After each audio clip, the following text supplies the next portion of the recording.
Dobrý deň. Ďakujem, že ste klikli na toto video a navštívili moje stránky. Dovolte mi, aby som vám v krátkom videu priblížila, o čom sú konštelácie v mojej praxi. Ja v praxi používam tieto drevené figurky, na ktoré sa pozeráte, alebo rozostavenie v priestore, ktoré si klient naciťuje sám.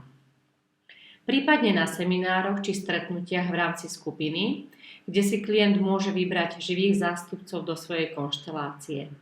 Táto živá konštelácia vplýva nielen na klienta, ktorému sa konštelácia stavia, ale aj na zástupcov, ktorých si vyberá. Dokonca aj na tých, ktorí sa na konšteláciu len pozerajú. Upriamenie spoločnej pozornosti, spoločnej energie do spoločného zámeru je liečivé. Poviem, že podľa vesmírneho pravidla, kam ide pozornosť, tam ide energia. Individuálnu konšteláciu by som prirovnala k výstupu na kopec. To som si uvedomila nedávno, keď som vyšla na kopec. Určite poznáte aj vy ten pocit, keď si vyjdete na kopec a pozeráte sa na výhľad, kocháte sa výhľadom a sledujete, čo sa deje dole. Vyžaduje si to určitú námahu, chuť vykročiť a výjsť až na vrchol. Často nám práve tou cestou dôjdu niektoré veci, ktoré aktuálne žijeme, ktoré sa nám v živote dejú a zrazu ich vnímame ináč, s akýmsi nadhľadom, odstupom. Presne toto sa deje aj v konštelácii. Najprv je potrebné sa vnútorne rozhodnúť a vykročiť v zmysle chcem sa pozrieť na to, čo žijem, kde stojím v rámci svojich vzťahov. Teda rozhodnem sa, zavolám, prídem na konšteláciu. Potom vlastne si klient postaví svoj problém a tým sa vyniesie do nadhľadu. A zároveň sa vyniesú na povrch aj informácie, ktoré doteraz nevidel, nevnímal, pretože bol v nich tak povediac ponorený. Má možnosť pozrieť sa na seba a na svoj problém z rôznych uhlov pohľadu a precítiť si seba zvonku. Podľa slov Berta Hellingera v konšteláciách aktivujeme skryté sily, ktoré pôsobia v ľudských vzťahoch a stávajú sa v konštelácii viditeľnými. Veľmi veľký potenciál vidím v skupinových konšteláciách, preto ich aj ponúkam v rámci seminárov. Tu si klient sadne, pomenuje svoju tému, ktorú rieši, vyberie si zástupcov do svojej konštelácie a vyberie zástupcu aj za seba. Tí zástupcovia interpretujú, čo cítia na tých jednotlivých miestach, kde stoja, kde koho ťahá a živo reagujú jeden na druhého. Ja sledujem konšteláciu aj kam to celé smeruje a pomocou tzv. Liečivých vied, ktoré vlastne nesú so sebou určité emočné obsahy, vediem konšteláciu. To znamená v praxi, že tí zástupcovia tie vety vyslovia a precítia.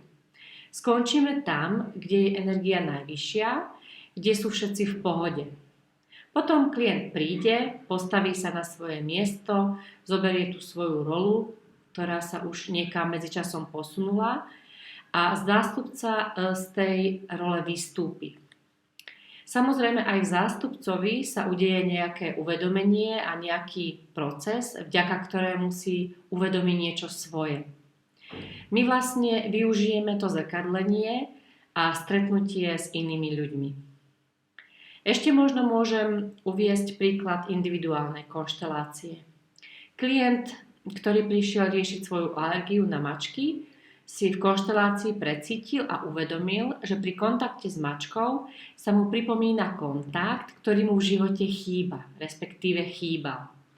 A to s členmi svojej pôvodnej rodiny, od ktorej sa doslova odstrihol, neprijal, odmietol, odsúdil ju.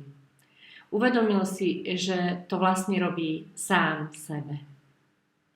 Potom sme sa ponorili do pocitov v pôvodnej rodine a uvoľnili emočné a energetické bloky pomocou rozostavenia v priestore a potom v regresnej terapii technikou detstvo. Takto nám karma dáva signály na tele. Čím viac sme ich odignorovali, tým viac sú nazbierané a tým viac sa pripomínajú. Telo máme na to, aby sme pochopili, čo sa duša učí. Na záver by som povedala, že v regresnej terapii, keďže som regresný terapeut a venujem sa aj odblokom emočného stresu, že regresná terapia a odbloky sa venujú pozornosť samotnej duši klienta a tej jeho ceste, aby išiel tou svojou cestou srdca. Zároveň my sme zapletení aj v rámci rodu do duše rodu, do rodinného systému, ktorý má na nás dosah, a tá duša rodu, ktorej dávame pozornosť v konštelácii, sa stará o to, aby sa na nikoho a nič nezabudlo. Aby celý rod, duša rodu bola v rovnováhe. O tom sú konštelácie a s tým všetkým dokážeme pracovať.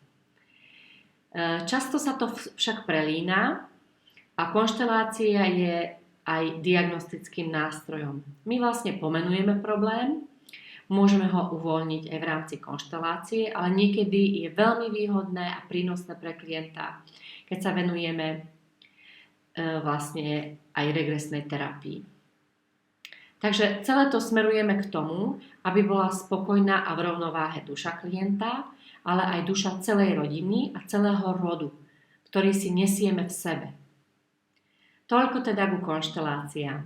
Všetky informácie o mojich prístupoch nájdete na mojich stránkach www.regresnaterapeutka.ds.sk. Môžete mi napísať, prípadne zavolať. Prajem vám, aby ste dokázali, vedeli a mohli kráčať cestou svojho srdca.